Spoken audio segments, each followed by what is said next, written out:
La sala de residentes olía a café quemado, a sudor frío y a ese tipo de desesperación que ni el antiséptico más fuerte puede disfrazar. Mis manos, lo recuerdo con una claridad dolorosa, estaban pegadas al borde de la mesa de acero inoxidable, intentando no temblar, intentando que mis ojos no delataran el terror que sentía. No era solo el agotamiento físico de 36 horas seguidas en el hospital, era el peso de lo que yo había visto, de lo que el doctor Cárdenas y el doctor Herrera estaban intentando enterrar bajo una montaña de terminología médica y reportes alterados. El silencio que nos envolvía era espeso, casi sólido. Podías cortarlo con un bisturí. Los tres, los únicos que sabíamos la verdad completa sobre el paciente de la cama 8, estábamos allí, esperando a que el mundo exterior colapsara sobre nosotros o a que el miedo nos devorara primero. Ellos, los veteranos, jugaban a la calma, ajustándose las gafas, revisando papeles que ya sabían de memoria. Yo, el residente novato, solo rezaba en silencio, pidiéndole a Dios que me diera la fuerza para decir la verdad si me tocaba hablar. Entonces, la puerta se abrió con un golpe seco, que no fue violento, pero que resonó como un disparo en ese silencio cómplice. Era doña Elena, la jefa de enfermeras. Doña Elena no necesitaba alzar la voz para imponerse. Ella es de esas mujeres que llevan la autoridad en el hueso, en la forma en que camina, en la manera en que te mira, como si pudiera leer el pecado y la mentira directamente en tu retina.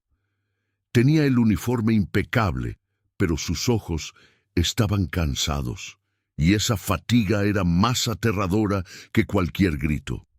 Ella entró, se paró justo frente al doctor Cárdenas, el jefe de cirugía, y el aire se hizo irrespirable. Doctor Cárdenas, su voz era baja, pero cada sílaba era un martillo golpeando el metal. Necesito que me expliquen qué pasó realmente en el quirófano 4. Y no me venga con el diagnóstico oficial que firmaron. Quiero la verdad, la que están tratando de borrar de las bitácoras digitales. El doctor Cárdenas se puso pálido, incluso bajo las luces fluorescentes que siempre nos daban un tono enfermizo. Tosió, ajustándose la corbata imaginaria que llevaba debajo del uniforme azul. Elena, por favor, ya revisamos el reporte. Fue un pico de fibrilación súbita, reversible, inusual, en un paciente con ese tipo de tumoración agresiva, lo admito, pero estable. Procedimos según el protocolo. No, doctor. Doña Elena levantó la mano, deteniéndolo antes de que terminara la frase. No gritó, pero la frustración vibraba en la sala. No fue un pico de fibrilación súbita. Estaba muerto. Sus signos vitales estaban en línea plana por casi 4 minutos. Yo misma lo vi en el monitor que tiene usted en el pasillo. Y luego, de repente, sin desfibrilador, sin masaje cardíaco, sin razón médica, regresó. Regresó a un ritmo sinusal perfecto. ¿Cómo me explica eso? Yo sentí que el corazón se me iba a salir del pecho. Mi mirada se encontró con la de doña Elena por un segundo. Ella no me juzgaba, me miraba con una súplica silenciosa.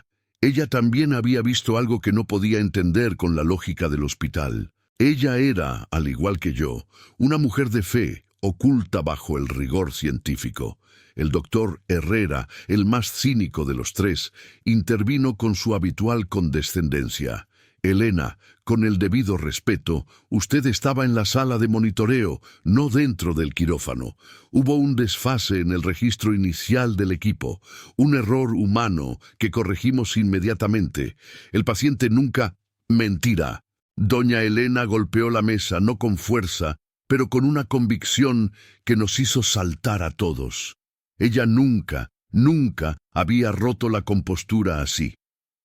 Yo vi lo que la madre de Mateo puso sobre su pecho, y sé que lo vieron ustedes también. Ahí estaba. El nudo en la garganta se hizo insoportable. Ella había ido directo al punto que el doctor Cárdenas había ordenado eliminar de cualquier conversación, de cualquier registro, de cualquier pensamiento, el factor que hacía que todo lo demás fuera inexplicable. Mateo, el joven de 17 años, con el tumor cerebral terminal. Lo habíamos desahuciado. La cirugía era solo un intento desesperado, una forma de darle un poco de esperanza a la familia antes de enviarlo a casa a morir. Pero yo recordaba la tarde anterior a la operación, cuando la madre, con los ojos hinchados de tanto llorar, me había suplicado en el pasillo. «Doctor», me dijo, tomándome las manos frías, «le ruego, por el amor de Dios, solo un momento. Permítame que él esté cerca de él». Ella me había mostrado una pequeña estampa. Una imagen de Carlo Acutis, el joven beato italiano, el ciberapóstol de la Eucaristía, que había muerto de leucemia pero que había usado el Internet para evangelizar al mundo. Ella me explicó que para ella, Carlo era un puente, alguien que había entendido el sufrimiento de los jóvenes y que estaba cerca del cielo. Me dijo que había estado rezando sin parar, que sentía que Carlo le hablaba de una manera que solo una madre desesperada podía entender. Yo, que ya había perdido la esperanza científica con Mateo y sintiéndome completamente impotente, rompí el protocolo. En un acto de rebeldía silenciosa o quizás de pura y simple desesperación, le dije a la madre que antes de que lo sedáramos por completo podía acercarse un minuto. Le permití deslizar la estampita laminada de Carlo Acutis justo debajo de la bata hospitalaria, sobre su corazón, casi como una burla para mis colegas si llegaban a verla. Pero para mí era la última gota de fe que me quedaba. Y luego vino la cirugía. Todo iba mal. El tumor era más invasivo de lo que las resonancias habían mostrado. Estábamos en el punto de no retorno. El doctor Cárdenas estaba a punto de declarar el fin de la operación y el pronóstico fatal, cuando Mateo se fue. Sus ondas se aplanaron, muerte clínica. Cárdenas gritó el tiempo de muerte. Herrera estaba a punto de empezar a cerrar, resignado. Pero no pasó ni un minuto, quizá dos, en ese silencio horrible de un quirófano donde la vida acaba de marcharse, cuando el monitor de signos vitales comenzó a sonar de nuevo. No era el ruido errático de un latido forzado por medicación o aparatos. Era el bip, bip, bip, rítmico, perfecto, de un corazón que había decidido regresar. Yo lo vi, lo juro por mi vida. Yo vi cómo los números volvieron a la normalidad, la saturación de oxígeno, la presión arterial, todo. El joven, que hacía 30 segundos había estado clínicamente muerto, estaba de vuelta, respirando por sí mismo bajo el tubo. El doctor Cárdenas, un hombre que ha visto morir a cientos de personas, palideció. Se acercó al monitor como si fuera un fantasma. Tocó los cables, revisó el equipo, le gritó a la enfermera que revisara la línea cuarto, buscando una explicación. No había ninguna. Era silencio, era un milagro descarado. Y ese fue el momento en que el miedo se apoderó de ellos, el miedo a lo inexplicable, el miedo a lo que no podían controlar, a lo que no podían reportar en una revista científica. Empezaron a murmurar entre ellos, a fabricar la explicación, desfase eléctrico, error de lectura, una reacción tardía al cóctel de drogas. El doctor Cárdenas me miró a mí, el único residente que estaba lo suficientemente cerca para haberlo visto todo, para haber sido testigo de ese regreso de la línea plana a la vida, y sus ojos me dijeron: si hablas de esto, si mencionas esa estampa, si usas la palabra milagro, tu carrera termina hoy mismo. Ahora, en la sala de residentes, el aire seguía quieto, pesado. Doña Elena estaba esperando. El doctor Cárdenas estaba atrapado. «Elena», dijo Cárdenas intentando recuperar el control, «sé que usted es una mujer de fe, pero aquí trabajamos con ciencia. Lo de la madre, Esas son supersticiones. No tienen cabida en un reporte médico. ¿Supersticiones, doctor? ¿Y qué hace con la estampa?, replicó ella, su voz ganando una intensidad fría. ¿Qué hace con el hecho de que en el momento en que usted estaba cerrando, resignado a la muerte, yo pedí en voz alta por la intercesión de ese muchacho, de Carlo Acutis, y un segundo después, el ritmo cardíaco de Mateo se restableció? Fue una coincidencia digital, un error de sincronización de fe y máquina. Yo me mordí la lengua hasta sentir el sabor metálico de la sangre. Yo sabía que doña Elena estaba a un paso de la verdad que yo sentía que me quemaba el alma. La verdad de que no solo Mateo había regresado de la muerte, sino que al regresar, el tumor, que era inoperable, había mostrado signos de regresión en las pocas horas posteriores. Eso era lo que los médicos estaban ocultando con más ahínco. No solo el regreso a la vida, sino la curación inexplicable que había seguido. El doctor Herrera, viendo que Cárdenas flaqueaba, tomó la ofensiva. Se giró hacia mí con una sonrisa forzada y condescendiente. «Doctor Vargas», me llamó, usando el nombre que no era el mío, un error deliberado para enfatizar mi insignificancia. «Usted estaba allí. Usted manejó la instrumentación final. ¿Vio usted alguna intervención externa, alguna señal de que la ciencia fuera traicionada por alguna fuerza mística? Sea honesto». Mi corazón latía tan fuerte que pensé que lo escucharían todos. Tenía el futuro de mi carrera delante de mí, la aprobación de mis superiores, el camino fácil del silencio. Pero tenía el rostro de Mateo en mi mente, el rostro de su madre, y esa pequeña estampita de Carlo Acutis, el joven que había entendido que la fe y la tecnología podían coexistir. Tomé aire, y cuando iba a abrir la boca para decir lo que sabía que era correcto, para testificar sobre lo que mis propios ojos habían presenciado, el doctor Cárdenas se interpuso bruscamente como si supiera exactamente lo que yo iba a decir. «Basta, Elena.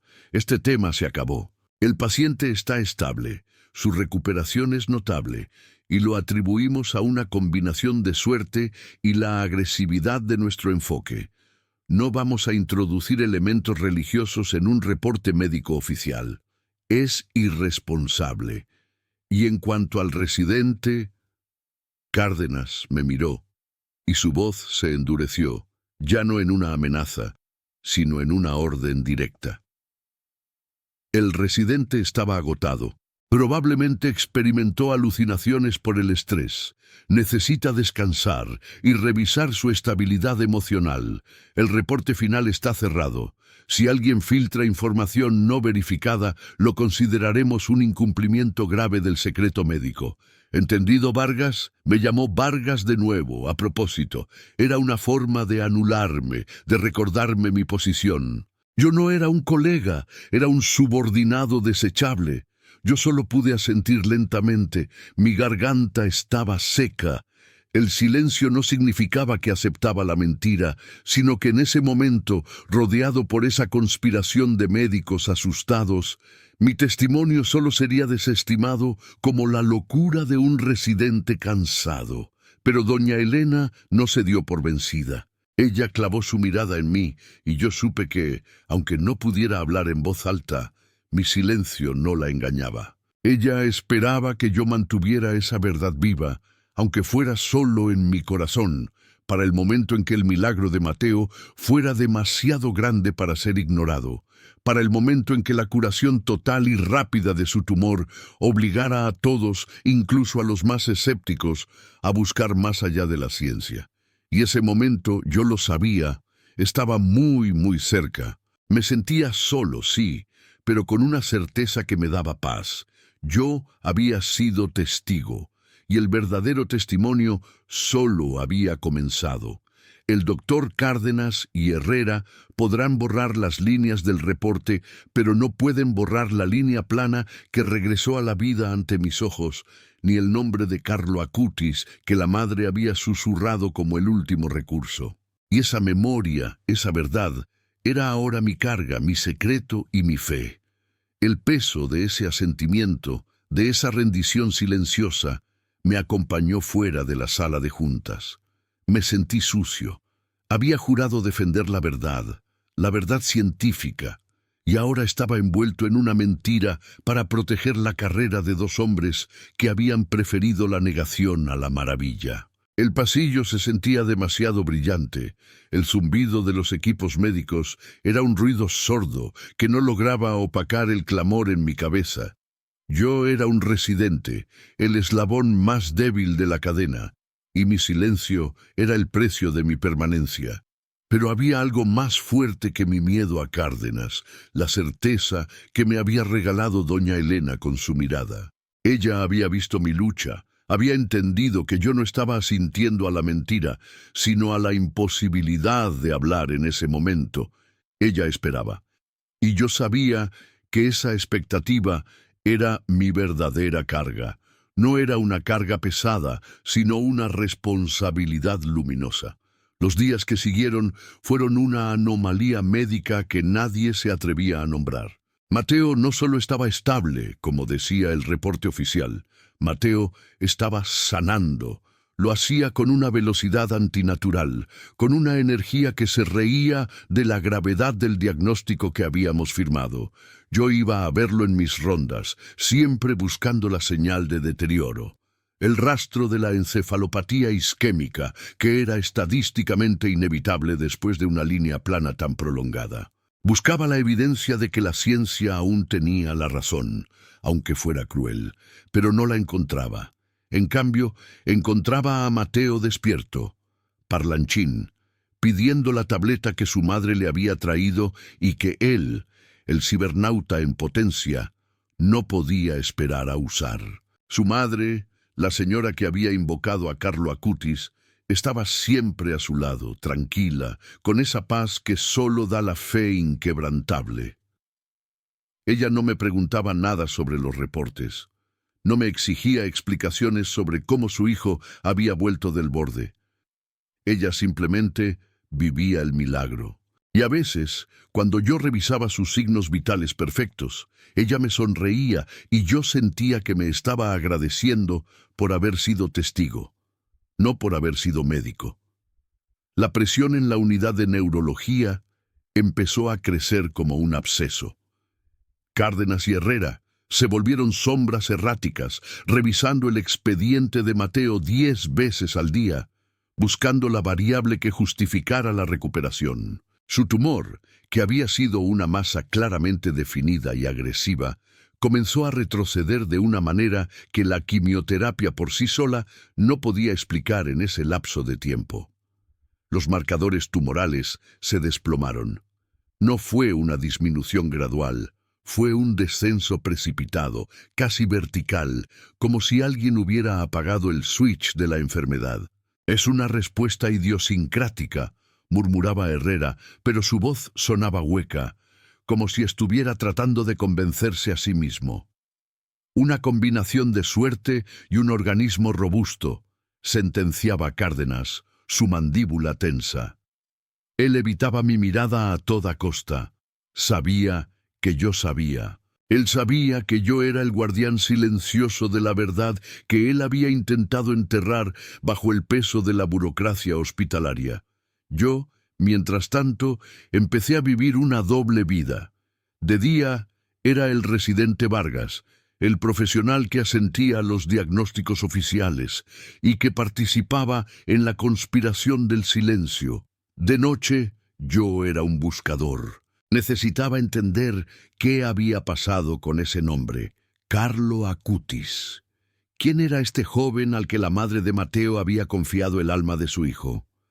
En mi apartamento, después de turnos agotadores, me sumergía en el Internet. Yo que había dedicado mi vida a la ciencia empírica, me encontraba estudiando la vida de un beato italiano, un joven de mi propia generación que había muerto de leucemia, pero que había usado las herramientas de mi propio mundo, la tecnología, la programación, para difundir la fe.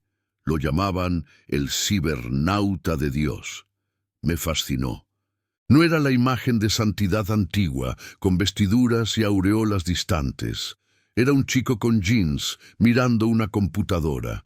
Un puente entre mi realidad escéptica y la realidad del milagro que yo había presenciado.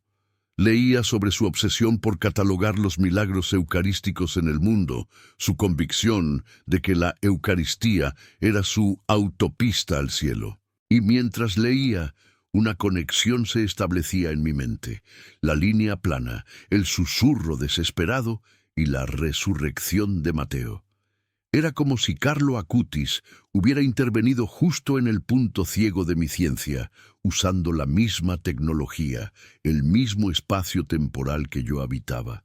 Él había usado el Internet para mostrar que Dios es real. Yo había usado la tecnología médica para confirmar que la muerte había sido real y que la vida había regresado de una manera imposible. Doña Elena, la enfermera jefe, siguió siendo mi ancla silenciosa. Ella no necesitaba el Internet ni los reportes. Ella tenía la fe simple, la fe de la gente de pueblo que ha visto la mano de Dios obrar en lo pequeño y en lo grande. A veces, en la sala de descanso, ella me dejaba una taza de café extra y junto a ella un pequeño papel doblado. Nunca era una nota, sino una impresión de una oración a Carlo Acutis o una frase suya. Estar siempre unidos a Jesús, ese es mi programa de vida. Esos pequeños actos eran mi sustento. Me recordaban que no estaba solo en esa verdad. Ella era mi cotestigo. La situación se hizo insostenible una semana después. Mateo ya no estaba en la UCI. Había sido trasladado a una habitación normal. Los pediatras, que no estaban directamente implicados en el encubrimiento inicial, empezaron a levantar las cejas. Un caso de tumor cerebral con paro cardíaco prolongado y recuperación total en menos de 10 días era inaudito. Empezaron las preguntas informales. Vargas, ¿recuerdas el caso de Mateo? El que casi se nos va. ¿Qué dicen los neurólogos? No deberíamos esperar daño cognitivo. Yo respondía con el guión que Cárdenas nos había impuesto. El enfoque agresivo de la reanimación fue clave. La respuesta de su cuerpo ha sido excepcional, una respuesta atípica al protocolo. Pero la mentira se sentía como arena caliente en mi boca. El punto de inflexión llegó cuando la resonancia magnética de seguimiento fue procesada. Yo estaba allí, en la sala de imágenes, con el doctor Herrera, esperando el resultado. El silencio entre nosotros era tan denso que casi se podía tocar. Herrera estaba pálido. La imagen se cargó en la pantalla. Buscamos el tumor. Lo buscamos donde sabíamos que había estado, esa mancha oscura y voraz que habíamos mapeado. Y no estaba. Quedaba solo una cicatriz mínima, residual. No era una disminución. Era una erradicación a una velocidad que desafiaba la física y la biología. Era imposible que la quimioterapia hubiera actuado con esa eficacia devastadora en tan poco tiempo, especialmente después de un episodio de hipoxia. Herrera se echó hacia atrás en su silla, sus ojos fijos en la pantalla, como si viera un fantasma. Murmuró algo inaudible, pero yo entendí la palabra imposible. Vargas. Su voz era apenas un hilo. Esto no puede ir en el reporte. Tienen que haber mezclado las placas. Es un error técnico. Yo me acerqué a la pantalla. Mis manos temblaban no por miedo, sino por la confirmación absoluta de que mi testimonio era real.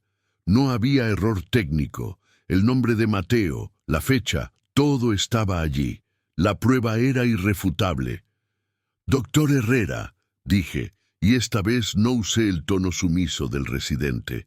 Usé la voz de alguien que había visto la verdad desnuda. Yo sabía que estaba cruzando una línea, pero ya no me importaba.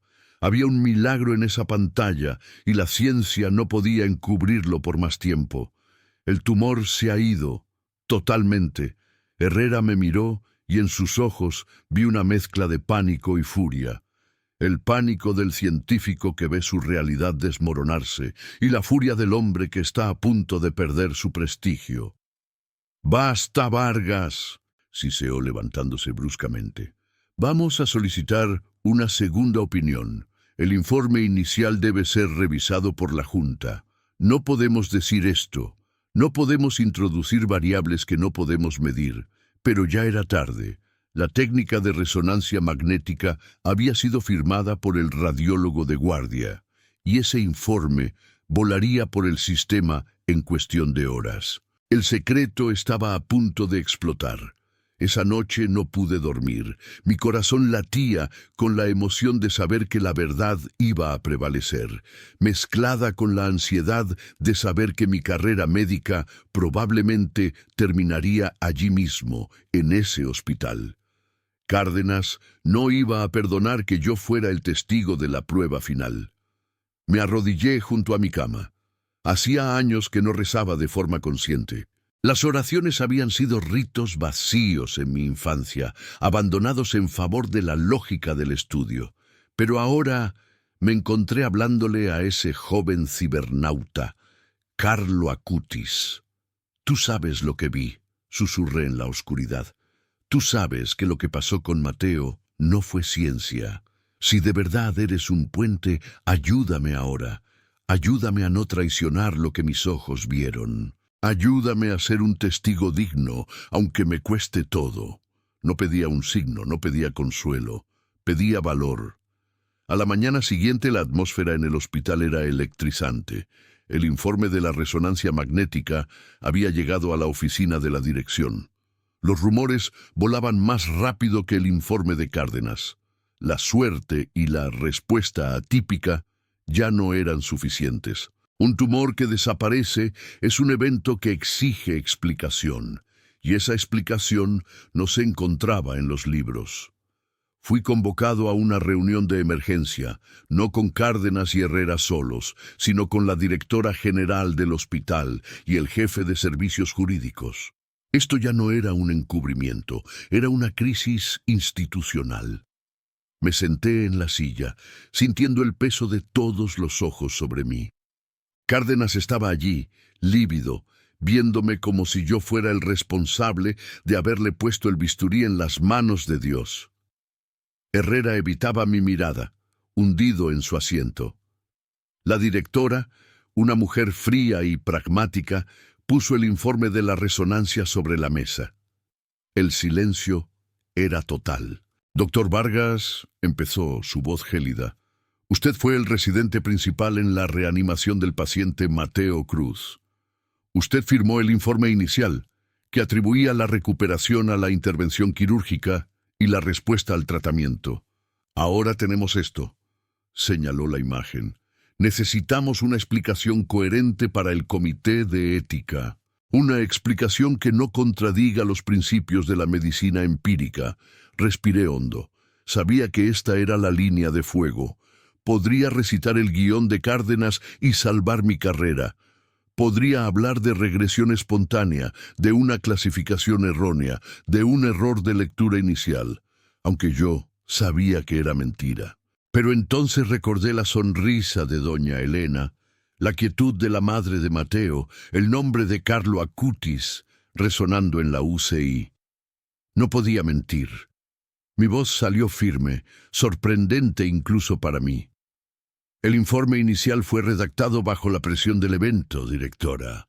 Es cierto que aplicamos todos los protocolos, pero debo ser honesto sobre lo que presencié. La ciencia no puede explicar la recuperación del paciente Mateo».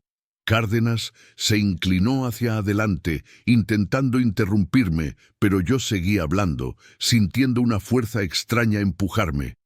El paciente tuvo un paro cardíaco prolongado. Su línea fue plana. Y volvió, no lentamente, de golpe. En ese lapso, su madre invocó un nombre, el de un beato, Carlo Acutis. Yo sé lo que vi.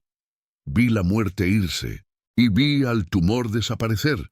La directora me miró fijamente, no con enojo, sino con una curiosidad profesional que no esperaba.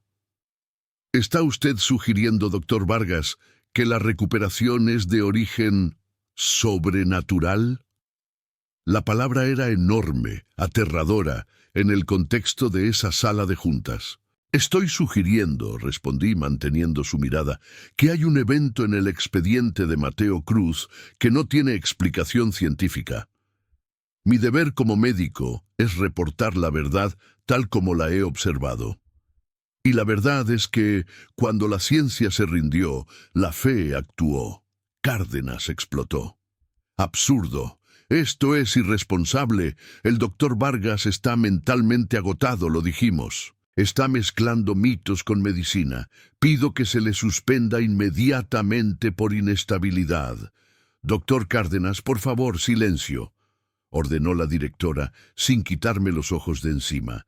Ella tomó el informe de la resonancia, luego el informe de la reanimación inicial, comparó las fechas, los detalles, y entonces hizo la pregunta que cambió todo. Doctor Vargas, ¿quién es Carlo Acutis? Esa pregunta, pronunciada por la voz más escéptica y poderosa del hospital, fue la confirmación de que mi testimonio ya no era solo un secreto. Se había convertido en un expediente. Y así, en medio de la conspiración y el miedo, la historia del milagro de Mateo comenzó a tomar su propio camino, obligando a los que negaban a escuchar el nombre que la madre había susurrado en la oscuridad de la UCI. Yo ya no estaba solo. Tenía un cotestigo en doña Elena, un ejemplo en Carlo Acutis, y la prueba irrefutable en las imágenes de una resonancia magnética. Yo había pasado de ser un residente asustado a ser el custodio de un secreto que clamaba por ser revelado. Y en ese momento supe que mi vida, mi fe y mi carrera nunca volverían a ser las mismas. La verdad, como un río incontenible, había roto la presa del silencio, y ese era solo el principio. Yo respiré hondo, sintiendo el peso de todos esos ojos sobre mí. No podía fallarle a Mateo, ni a doña Elena, ni a la verdad que me había sido entregada. Si iba a ser juzgado, que fuera por revelar lo que mi propia experiencia me había enseñado. Carlo Acutis, doctora, dije. Y mi voz, al principio un hilo tembloroso por la adrenalina, se hizo firme, resonando contra las paredes de Caoba. Es un joven beato italiano. Murió muy joven, a los 15 años, de una leucemia fulminante. Lo llaman el patrono de Internet y de los influencers de Dios, porque usó la tecnología para evangelizar antes de morir. Él está en el cielo y su cuerpo está incorrupto en Asís.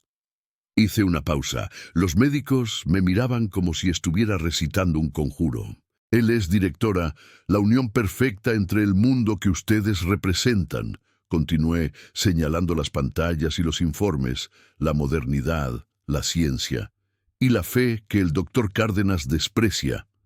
La madre de Mateo lo invocó precisamente por eso, porque Carlo es el puente entre lo terrenal y lo trascendente.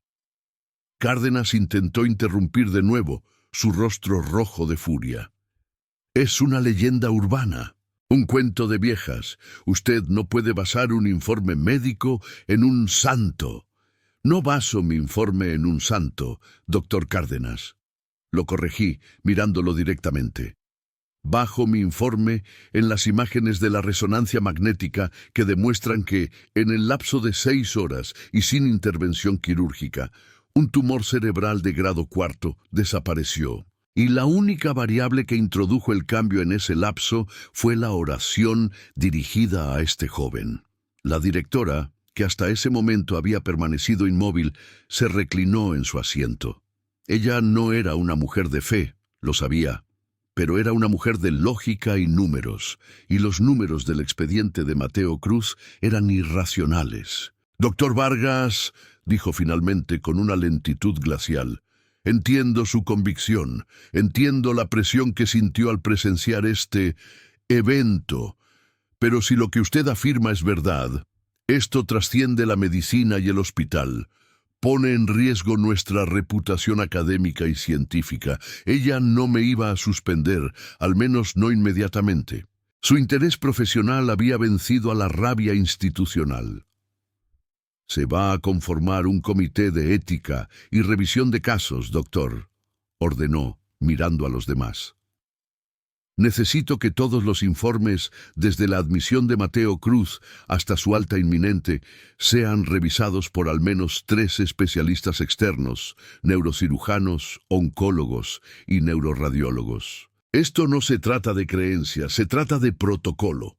Y usted, doctor Vargas, estará a cargo de presentar toda la secuencia de hechos, sin omisiones, sin adornos y sin referencias a figuras religiosas, en el informe oficial.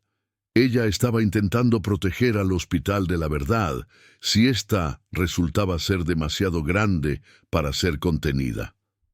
Yo asentí. Dar la verdad, tal cual la vi, era todo lo que me quedaba.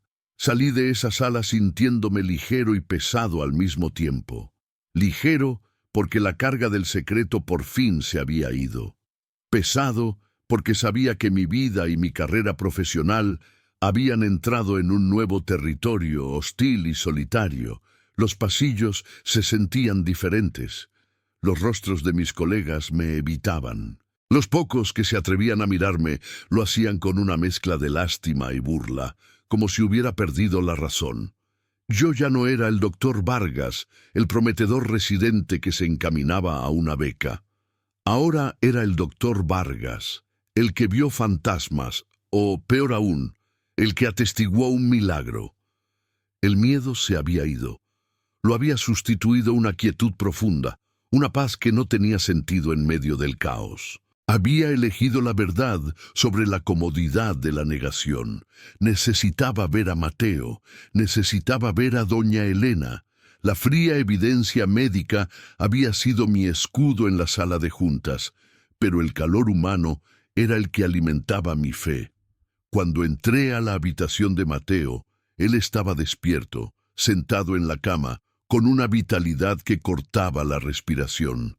No estaba conectado a nada, salvo a un libro de colorear y a una caja de lápices de cera. Su cabello había sido afeitado para la cirugía que nunca ocurrió, pero su rostro estaba limpio, sus ojos brillantes. Doña Elena estaba a su lado, tejiendo, con la misma calma que me había impresionado en la UCI, pero esta vez era una calma de gratitud, no de súplica. Ella levantó la mirada y me vio. Se puso de pie y me abrazó con una fuerza maternal que me desarmó. No dijo una palabra, pero su silencio era el verdadero informe médico, el único que importaba. No había necesidad de resonancias ni de expedientes. La vida misma de Mateo era la prueba.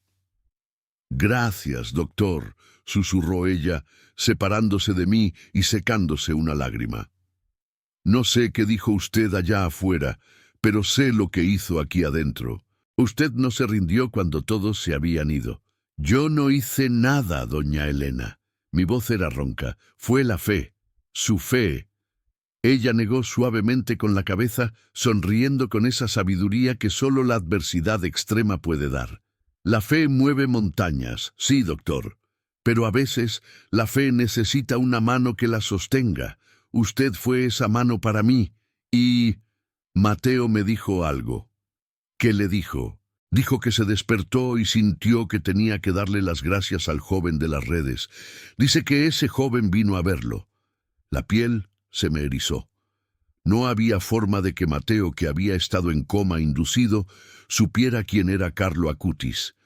El nombre había sido susurrado en la oscuridad, en la intimidad de su madre, en un momento donde no había conciencia. Entendí entonces la magnitud del suceso.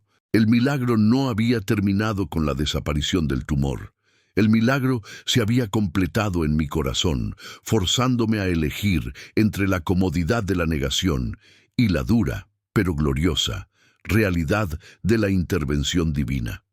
El río de la verdad no solo había roto la presa del silencio en el hospital, había inundado el desierto de mi propio escepticismo profesional y espiritual. En esa habitación, entre el olor a desinfectante y el aroma de los crayones, comprendí mi nueva vocación.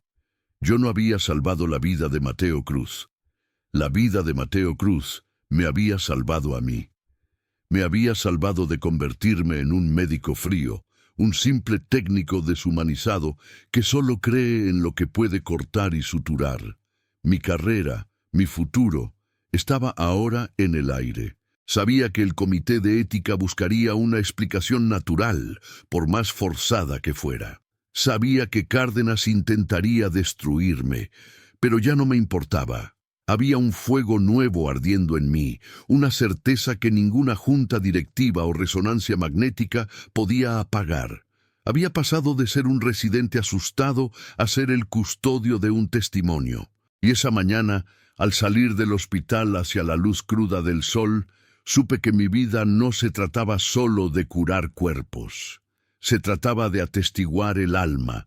Se trataba de gritar, si era necesario, el nombre de un joven beato, un influencer de Dios, que nos había recordado a todos que la fe no es un mito, sino la ciencia más poderosa que existe, la ciencia del amor que salva. Y en ese momento de claridad, al mirar al cielo, supe que la vida, como la fe, es un milagro continuo, esperando ser reconocido. Estaba listo para lo que viniera. Mi trabajo había terminado. Mi misión acababa de empezar.